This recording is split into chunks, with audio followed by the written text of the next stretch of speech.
students, welcome to Eco 401 lecture number 9। सबसे पहले हम पढ़ेंगे scarcity and rational choice। ये दोनों ही पिछले टॉपिक है। आपको याद होगा पिछले चैप्टर में हमने पढ़ा था scarcity के बारे में। scarcity के अंदर क्या पढ़ा था हम? लिमिटेड रिसोर्सेज होते हैं इंसान के पास। इंसान के पास क्या होता है? लिमिटेड रिसोर्सेज राइज के पास थोड़े होते हैं, लेकिन और एक तो थोड़े रिसोर्सेज है, दूसरा उनको इस्तेमाल भी क्या होता है? मुख्तलिफ अल्टरनेट होता है। एक ही फॉर मेरे पास 500 पीस थे, मैं तो यार 200 का मूवी देखने चलूं या नोट्स ले लूं, तो और भी ज्यादा चॉइसेस हो सकती हैं। एक तो स्केर्सिटी हमें क्या कहती है? एक ही लिमिटेड रिसोर्सेज है, और दूसरा क्या, वो यूजेस भी क्या रखते हैं? अल्टरनेट रखते हैं, एक से ज्यादा रखते हैं। अब उसको फेस करना पड़ता है, यार मैं कहाँ पे इनको यूज करूं।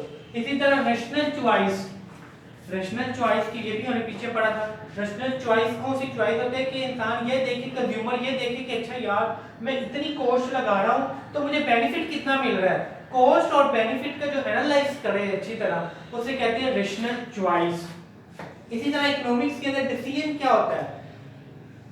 रैशनल चॉइस क्या थी? बेनिफिट और कॉस्ट का एनालाइज करना कि कितनी कॉस्ट लगा रही है और मुझे बेनिफिट कितना मिल रहा है। इसी तरह डिसीजन क्या होता है? मार्जिनल कॉस्ट और मार्जिनल बेनिफिट। मार्जिनल का आपको पता था, मैंने लास्ट पीछे भी बताया काफी दफा, किसी चीज का जो हम एडिशनल यूनिट इस्तेमाल करने के बाद जो हमें फर्क पड़ता है एक से दूसरे के दौरान, उसे कहते हैं मार्जिनल। अगर एडिशनल यूनिट यूज करने को कहते हैं, यानी कि किसी चीज का हम अगली कॉस्ट एक बॉल बनाया है, उससे फॉर एग्जांपल मेरे 500 रुपीस लगे, अगले पे 400 लगे, इस तरह जो मैंने एक से दूसरे में जो मुझे कॉस्ट का डिफरेंस जो आ रहा है उसे कहते हैं मार्जिनल। तो डिसीजन क्या देखा? मार्जिनल कॉस्ट और मार्जिनल बेनिफिट का एनालाइज करने को इकोनॉमिक्स के अंदर प्रॉपर डिसीजन कहते हैं। इग्नोरेंस एंड इररेशनैलिटी, इग्नोरेंस एंड इररेशनैलिटी दोनों ही क्या डिफरेंस हैं? ये देखो, कोई भी लॉ है, अगर मुझे फॉर एग्जांपल कोई भी मैंने लॉ के बारे में पढ़ा है, इकोनॉमिक्स के लॉ के बारे में, तो अगर मुझे किसी चीज के बारे में यार अच्छा इस चीज की कॉस्ट, मैंने क्या कहा था, डिसीजन क्या लेते हैं? कॉस्ट और बेनिफिट के बारे में देखते हैं, मार्जिन कॉस्ट। अगर मुझे किसी चीज के बारे में नॉलेज ही नहीं होगा तो अच्छा यार ये फलां चीज वहां से सस्ती मिल रही है, ये फलां चीज अगर मैं इस्तेमाल कर लूं ना मुझे ज्यादा बेनिफिट मिलेगा। तो अगर मुझे इग्नोरेंस उस चीज की होगी या मुझे नॉलेज ही नहीं उस चीज का होगा, तो वो कैसे मेरे लिए परफेक्ट आउटपुट देगी? मुझे मैक्सिमम, क्योंकि इसके लॉ के अंदर क्या होता है? मैक्सिमम आपने बेनिफिट लेना होता है।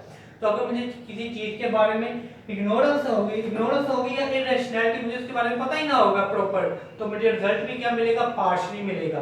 पार्शियली यानी कि हाफ, पूरा आउटपुट मुझे बेनिफिट मिलेगा ही नहीं। उसे कहते हैं इररेशनैलिटी अगर होगी तो कोई भी लॉ हमारा नहीं लगता। कार्डिनल वर्सेस ऑर्डिनल अप्रोच, ये दो अप्रोचेस होती हैं। कौन कौन सी? मार्जिनल यूटिलिटी अप्रोच, उसे कहते हैं कार्डिनल अप्रोच। इंडिफरेंस कर्व दूसरा, उसे कहते हैं ऑर्डिनल अप्रोच। वो क्यों? मार्जिनल यूटिलिटी एनालिसिस, इसके अंदर क्या किया जाता है? जो किसी भी चीज की ना एग्जैक्ट वैल्यू दी जाती है। एग्जैक्ट वैल्यू का मतलब फॉर एग्जांपल जी अगर मैं पहला ग्लास पिया मुझे 10 उससे यूटिलिटी मिली है, अगला किया जी मुझे 8 मिली है, अगर जी 6 की मिली है, तो ये मैं क्या कर रहा हूँ? एग्जैक्ट वैल्यू बता रहा हूँ। अगर मैं एग्जैक्ट वैल्यू बताऊंगा किसी भी चीज की इस्तेमाल करने के बाद, उसे मैं क्या कहूंगा? मार्जिनल यूटिलिटी के पॉइंट ऑफ व्यू से बता रहा हूँ। लेकिन इन डिफरेंस कर्व के अंदर सिर्फ रैंक बताया जाता है। इन डिफरेंस कर्व के रैंकिंग फॉर एग्जांपल जी पहला मेरा ग्राफ नीचे था, फिर अगला मैंने ग्राफ यूज किया कि अगला ग्राफ इधर चला गया, अगली लाइन इधर चलेगी, सिर्फ रैंकिंग के लिहाज से बता रहा, एग्जैक्ट वैल्यू ना बताना। ठीक है, ये दोनों में आप डिफरेंस याद रखना है एमसीक्यूज के लिए। अगर किसी चीज के अंदर एग्जैक्ट वैल्यू बताई जाए वो होगा मार्जिनल यूटिलिटी, अगर सिर्फ रैंक के लिहाज से बताया जाए तो वो क्या होगा? Indifference curve. यूटिलिटी, अब बार-बार हम यूटिलिटी के बारे में पढ़ रहे हैं, वो क्या होता है? बेनिफिट या satisfaction from goods and service, किसी भी गुड्स या सर्विस को कंज्यूम, उसको इस्तेमाल करने के बाद जो हम उससे बेनिफिट ले रहे हैं या उससे फायदा ले रहे हैं, उसे हम क्या कहते हैं? यूटिलिटी। ठीक है, किसी भी गुड्स या सर्विस, क्योंकि कोई ना यार इकोनॉमिक्स रहती है, आप कुछ कोई चीज अगर इस्तेमाल करते हो ना गुड्स या सर्विस, तो आपको उसके अंदर बेनिफिट होता है, सेटिस्फैक्शन होती है, तो आप इस्तेमाल करते हो, तो वो एक ठीक भी कहता है। तो इसीलिए आप यूटिलिटी क्या डेफिनेशन मैंने बताई है? किसी भी गुड्स या सर्विस को कंज्यूम इस्तेमाल करने के बाद जब उनसे बेनिफिट या सेटिस्फैक्शन जो हमें मिलती है उसे हम क्या कहते हैं? Utility. Total utility, entire satisfaction. अभी मैंने क्या किया? गुड्स या सर्विस से हम क्या करते हैं? बेनिफिट या सेटिस्फैक्शन लेते हैं, तो जो टोटल इंटायर टोटल जो पूरी मतलब ये फुल हमने 4-5 गिलास पिए हैं शरबत के, तो वो जो साफ टोटल मिला के जो मेरी सेटिस्फेक्शन मुझे मिलेगी ना फुल इंटायर, उससे मैं क्या कहूँगा टोटल यूटिलिटी, यानी कि पूरे का पूरा बताना। इसमें अलग अलग है, इसमें total. Marginal utility consumption additional unit, बार बार हम ये मार्जिनल का लफ्ज पढ़ रहे हैं, किसी चीज का एडिशनल यूनिट इस्तेमाल करने के बाद जो फर्क पड़ रहा है उससे हम क्या कहेंगे मार्जिनल यूटिलिटी। यानी कि पहली यूटिलिटी, पहला ग्लास पे थी मेरी मार्जिनल यूटिलिटी इतनी थी, दूसरा पिया थी मेरी मार्जिनल यूटिलिटी इतनी थी, पहले और दूसरे के दरमियान जो फर्क पड़ा है मेरा, आगे जाके मिसाल में बताता हूँ, तो उसे मैं क्या कहूँगा मार्जिनल यूटिलिटी।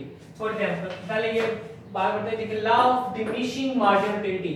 डिमिनिशिंग का मतलब कम होना, मार्जिनल यूटिलिटी हर अगले स्टेप एडिशनल यूनिट के बाद, ठीक है। इसका डेफिनेशन से इसके मीनिंग से कॉन्सेप्ट याद रख लो। लॉ ऑफ डिमिनिशिंग, डिमिनिशिंग मतलब कम होना, मार्जिनल यूटिलिटी हर एडिशनल यूनिट, उसका जो यूनिट होगा एडिशनल यूनिट के बाद जो उसका यूटिलिटी होगी वो क्या हो जाएगी, कम हो जाएगी।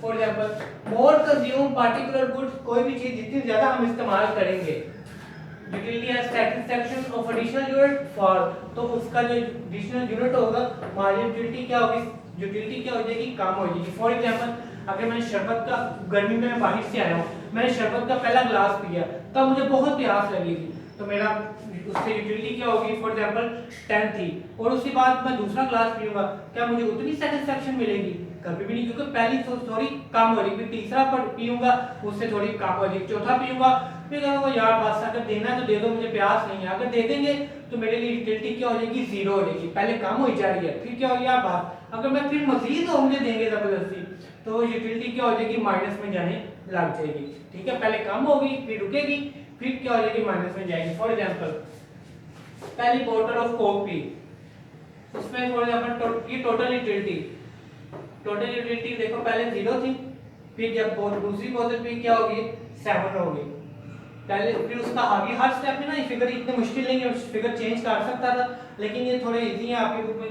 तो 0 से 7 फिर आगे हाफ की जा रहा है, 7 का हाफ वैसे 3.5 होता है, लेकिन उसने 4 का कर लिया, फिर उसके बाद 2 का कर लिया, फिर 1 का, फिर 0, फिर 1 का, ठीक है। उसका हाफ अगले स्टेप का की जा रहा है। तो मार्जिनल यूटिलिटी क्या होती है, पहले में क्या थी, पहले क्लास में क्या थी, 7 थी, पहले क्लास के अंदर 7 थी, फिर अगले के अंदर क्या जो उनका फर्क पड़ा है, अगले में 11 हो गया, तो 11 माइनस 7 कितना आ गया, 4, फिर 13 माइनस 11 2, हर अगले स्टेप में क्या हो जा रहा है, वो कम हो जा रही है। देखो मार्जिनल यूटिलिटी पहले कम हो रही है, अगर ये मतलब माइनस को मेरा वो ग्लास वाला आप लिख सकते हो यहाँ पे, तो पहले क्या हो रही है, कम हो रही है, ये देखो 7 4 2 मार्जिनल यूटिलिटी हमारी क्या हो रही है, कम हो रही है, फिर एक जगह पे रुक गई है, उसके बाद फिर क्या करने लगी है, माइनस में जाने लगी है, ठीक है। मार्जिनल डिमिनिशिंग मार्जिनल यूटिलिटी में क्या होता है, पहले कम होती है फिर रुकती है। अब इसको ग्राफ से देख लो, ये देख लो मार्जिनल यूटिलिटी, ये बताया होगा कि ये कौन सी लाइन मार्जिनल यूटिलिटी वाली है। मार्जिनल यूटिलिटी पहले क्या हो रही है, ये जा रही है, इधर जाके रुक गई है, फिर अगर मैं मजीद अगर इसको इस्तेमाल करूंगा, यहाँ पे मेरी सेटिस्फैक्शन टोटल यूनिट मैक्सिमम, यहाँ देखो यहाँ क्या हो गया, मैक्सिमम हो गई है, मैक्सिमम टोटल यूटिलिटी मैक्सिमम, और मार्जिनल यूटिलिटी क्या, 0, यहाँ पे मार्जिनल यूटिलिटी 0 और वो मैक्सिमम। तो अगर मैं फिर इसके बाद मजीद यूज करूंगा तो टोटल यूटिलिटी कम होने लग जाएगी और मार्जिनल यूटिलिटी माने कि होंगे दोनों ही कम, ठीक है। पहले बढ़ेंगे, ये देखो पहले टोटल यूटिलिटी बढ़ रही थी, फिर उसके बाद रुक गई, फिर कम हो, बढ़ रही थी, इधर रुक गई, फिर कम होने लग जाएगी, ठीक है। इसी तरह अब इसका टोटल यूटिलिटी उसने दी होगी, ये शॉर्ट के अंदर आ सकता है, टोटल यूटिलिटी उसने दी होगी, उसने कहा होगा इसका मार्जिनल यूनिट फाइंड करें। एक स्टूडेंट एक चीज याद रख लो, चाहे किसी चीज का भी उसने कॉस्ट दी हुई है, टोटल यूटिलिटी दी हुई है, टोटल कॉस्ट दी हुई है, कुछ भी दिया हुआ है, उसने कहा इसका मार्जिनल फाइंड करें, मार्जिनल कॉस्ट फाइंड करें, मार्जिनल यूटिलिटी, तो किसी चीज का भी मार्जिनल अगर आपने फाइंड करना है तो मार्जिनल का मतलब होता है कि आपने उसका डेरिवेटिव लेना है, ठीक है। ये याद रख लो, चाहे उसने यहाँ टोटल यूटिलिटी कहा हुआ है, कहीं पे कॉस्ट इज इक्वल टू कह सकता है ये, तो मार्जिनल कॉस्ट फाइंड करें, किसी चीज की भी मार्जिनल कहा है तो आपने उसका क्या लेना होता है, डेरिवेटिव लेना है।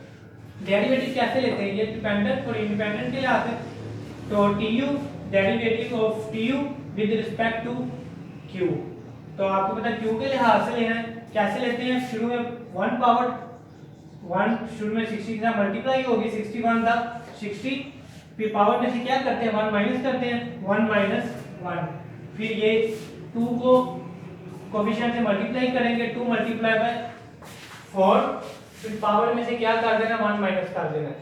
तो ये 1 में से 1 निकाला 0, तो ये 16 ऐसे 2 4 द 8, और 2 में से 1 निकाला 1 लिखते नहीं, अकेला क्यों आ गया। कंज्यूमर सरप्लस, कंज्यूमर सरप्लस का मतलब होता है कि विलिंगनेस एंड एक्चुअल पे डिफरेंस, यानी कि जो कंज्यूमर जो उसने सोचा हुआ था कि यार मैंने इतने पैसे देने हैं, विलिंगनेस जो थी उसकी, वो उसका और जितने उसे असल में देने पड़े हैं, उन दोनों का जो डिफरेंस है उसे कहते हैं कंज्यूमर सरप्लस। यानी कि जितनी वो देना विलिंगनेस थी, जो उसके देना चाहता था, और असल में जो उसने दिए हैं, उन दोनों का जो डिफरेंस होता है, तो उसे कहते हैं कंज्यूमर सरप्लस।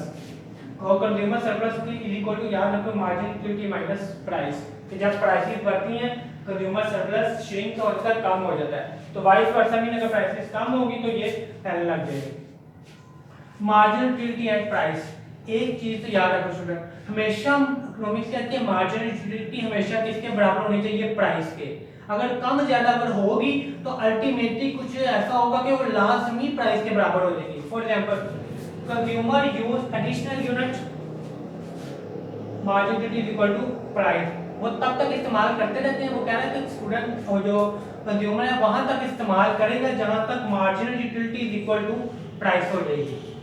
लेकिन अगर ऐसा नहीं होता, तो अगर मार्जिनल यूटिलिटी ज्यादा हो तो क्या होगा, कंज्यूमर कंज्यूम मोर, तो लोग क्या करेंगे, कंज्यूमर क्या करेंगे, ज्यादा इस चीज को इस्तेमाल करना शुरू कर देंगे। जब उसके इजाफा हो जाएगा तो हर एक जगह पे रुक के उसने काम होना ही होना है, तो अल्टीमेटली उसने क्या आएगा, कहीं ना कहीं पे जाके उसके बराबर हो ही जाना है। फिर अगर मार्जिन यूटिलिटी लेस देन होगी, फिर कंज्यूमर क्या करेंगे, कंज्यूमर कंज्यूम लेस, वो कम इस्तेमाल करना शुरू कर देंगे। तो उससे फिर अल्टीमेटली कम इस्तेमाल करेंगे, तो कम होता फिर अल्टीमेटली उसके बराबर हो ही जाएगा। आगे equi marginal principle, equi marginal principle हमारा वहां पर लगता है जहां पर हम दो से ज्यादा चीजें परचेज करना चाहते हो। फॉर एग्जांपल मैं बाजार में फ्रूट लेने गया हूं, मैं यार मैंगो लेने हैं, वाटरमेलन लेना है, मेलन लेना है, फॉर एग्जांपल ये 2-3 फ्रूट लेने थे, तो मैंने इक्वी मार्जिनल प्रिंसिपल क्या कहता है कि अगर आपने दो से ज्यादा कोई प्रोडक्ट्स ली हैं, कोई चीजें ली हैं, तो आपने उनके ऊपर इस तरह पैसे खर्च करने हैं कि लास्ट पेनी, लास्ट जो डॉलर आप इस्तेमाल करो तीनों के ऊपर, उसका बेनिफिट जो हो ना वो एक जितना हो, यानी कि ज्यादा से ज्यादा मिले। यानी कि ये कहाँ पे लगता है, क्योंकि मार्जिन जहाँ एक से ज्यादा कोई के दरमियान को, यहाँ तो देखो सिर्फ एक बोतल के दरमियान कंपैरिजन था, ये कंपैरिजन नहीं था, बस एक चीज की थी। इक्वी मार्जिनल का मतलब क्या होता है कि दो से ज्यादा प्रोडक्ट्स के दरमियान, 2 3 4 जितनी मर्जी हो सकती हैं। तो मैंने अगर 2 3 से ये क्या कहता है, अगर आपने 2 से ज्यादा इस्तेमाल करना है तो क्या करो, लास्ट पेनी क्या रहे, सेम रहे। ओके, आपको ये देखो कि सब में क्या रहे, सेम रहे। अगर आपको कोई भी प्रॉब्लम है तो आप पूछ सकते हैं। Thank you.